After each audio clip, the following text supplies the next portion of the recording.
സ്ഥലവും അജ്ഞാതമായി തീരുന്നു. കർത്താവിനെ സ്നേഹിക്കുന്നവരുടെ മേൽ എന്നും അവന്റെ അനുഗ്രഹമുണ്ടായിരിക്കും. പിതാവിനും പുത്രനും പരിശുദ്ധാത്മാവിനും സ്തുതി, ആദ്യം മുതൽ എന്നേക്കും. ആമേൻ.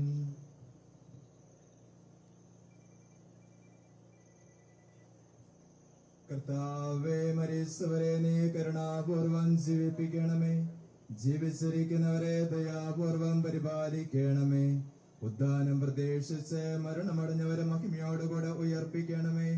ജീവന്റെയും മരണത്തിന്റെയും നാഥനും പിതാവും പുത്രനും പരിശുദ്ധാത്മാവുമായ സർവേശ്വരാ,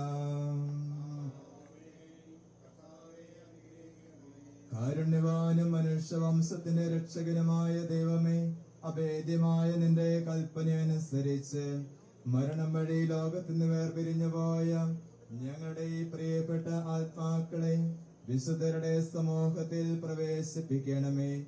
നീതിമാന്മാരെ സ്വർഗീയ മണവറയിലേക്ക് നയിക്കുവാനായി വാനമേഘങ്ങളിൽ നീ മഹത്വത്തോടുകൂടെ ആഗതനാകുമ്പോൾ കണ്ണ് കണ്ടിട്ടില്ലാത്തതും കാത് കേട്ടിട്ടില്ലാത്തതും മനുഷ്യ ഹൃദയം ആസ്വദില്ലാത്തതുമായ സ്വർഗ സൗഭാഗ്യത്തിലേക്ക് ഈ ആത്മാക്കളെ നീ സ്വീകരിക്കണമേ. അവിടെ നിന്റെ പരിശുദ്ധരോടുകൂടെ സന്തോഷപൂർവ്വം നിന്നെ പാടിപ്പുകഴ്ത്തുവാൻ വേണ്ടി നിന്റെ അനുഗ്രഹത്തിന്റെ ജലത്താൽ ഈ ആത്മാക്കളുടെ കറകൾ കഴുകി വിശുദ്ധീകരിക്കണമേ. ഇപ്പോഴും എപ്പോഴും